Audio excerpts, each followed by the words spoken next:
Rolling. Ako po, nananawagan ako sa mga kababayan ko dito sa lalawigan ng Lugos Municipality. 17 barangay. Ako po, ang mission ko at saka ang platform ko, magpaganda sa Lugos. Kasi nakakaawa naman ang bayan natin bilang liman ang mayor, ganun pa rin.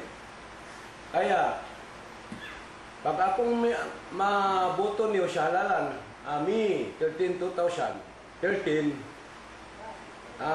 ako po, gumagawa na ako ng para extension sa munisipyo ko. Ito na ang pinag-interviewan sa akin at saka tapos na ito, hindi ko pagyabang kasi pag maboto niyo ako sa halalan, May 13, 2013, wala na itong problema.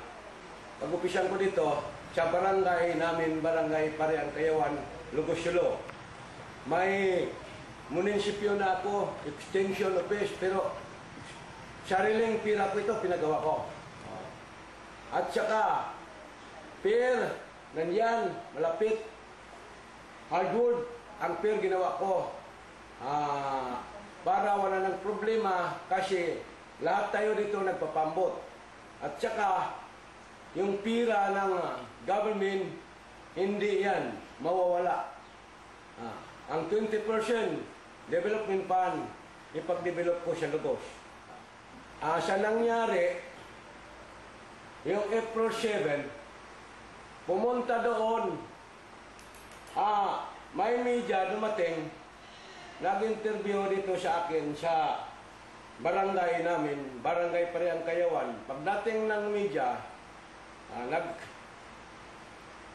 siya ng pambot galing sa Barangay Alubos-Bos. Pagdating nila dito, dyan sa pier, pumunta dito sa bahay ko. Nag-interview sa akin ng mga media. Tapos, bilang sumabay, yung 5 babae, mga supporter ko, pumunta ang kuhan doon sa Lugos proper, Barangay Lugos proper, poblasyon, ang mga media. Siguro, mag-interview doon kay Mayor Asmadon. Ang propose niya kung anong mga para walang gulo. So, sumama ang mga kasama ko. After that, pagdating doon, sabi ng mga supporter ko, pumunta doon ang tatay ni Mayor Dindin Asmadon. Si former Mayor Abdul Saleh Ilay Asmadon. Hinarang niya, pati media, pati yung babae, sabi niya, hiningi niya sa 5 barangay, hindi niya papadikitan ng picture. Ay lumabag siya sa batas ng Comelec. Hindi pwede yun. Dito naman sa akin, kahit pumunta sila dito, huwag lang mag-abusado dito sa barangay namin, Barangay Pariang Kayawan, welcome sila. Batas is batas. Batas ng military, susundin ko. Lahat-lahat susundin ko kasi businessman ako eh. Hindi ako criminal-minded. Kaya tumakbo ako rito. Ang mission ko at ang program ko, magpaganda sa Lugos. Kasi nakakaawa, walang ospital. Kaya inumpisahan ko, baka pag mayor ako, tulungan ako ng national government. Kasi dito na idulit ko ito ang pinagawa ko. Bahay ito, pwede na ito pag opisyal ko, pag mayor ako. Huwag naman ganun. At saka ako, nag-rally ako sa 3 barangay. Barangay Aloroyong and Alubos-Bos, Barangay Gapas-Dugasan, Barangay Pait. Wala akong sibilyan kasama. Only mga pulis. Pulis. Bakit? Wala naman ako kasama. Kasama, alam ko, violation yun eh. Pag magdala akong almado. Kahit sumama sa akin, yung mga taon ng barangay, sabi ko, huwag kayo maglapit sa akin. Baka, ma-disqualified ako. Alam ko ang batas. Ganun ako eh. Dapat sport. Sport sa eleksyon. Nananawagan ako sa 17 barangay dito sa Lugos, Municipality of Lugos. Sana walang gulo. Sport lang. Pag ang boto ng tao sa akin. Kaya Asmadon, Ganun lang ako eh. Ang masasabi ko ito, Sir,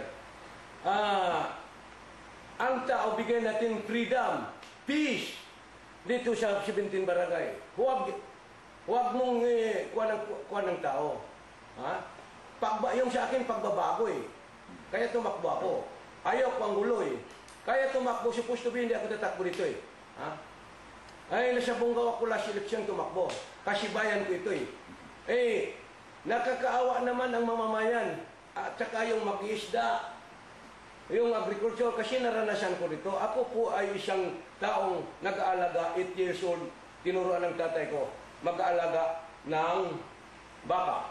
At saka mangisda, magtatanim ng kamuting kahoy. Ako po, marunong ako lumingon sa pinanggalingan ko. Kasi ang isip ko, pobre. Ayun lang ang focus ko, bakit pa ako pupunta dito? Pero pinanggalingan ko, dapat, may pira yan, may ira yan, di ba? May ira ng 3 million plus, hindi na ako maghanap. May pangsweldo na pag mabuto ako bilang mayor ng Lugos. May pira na ako, pangsweldo sa sarili ko. At saka vice ko. At saka, sangguniang bayan ko. At saka yung mga career position. Ganun lang yung sa akin eh. Tumulong ako sa bayan ko. Kasi nakakaawa na.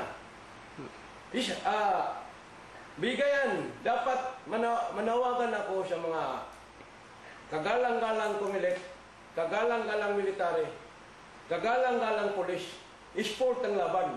Siya natutukan ng mga polis, ng marines, ng army. Tutukan ang eleksyon sa Lugos. Ayaw kong guloy. Kahit guluhin ako, ayaw ko eh.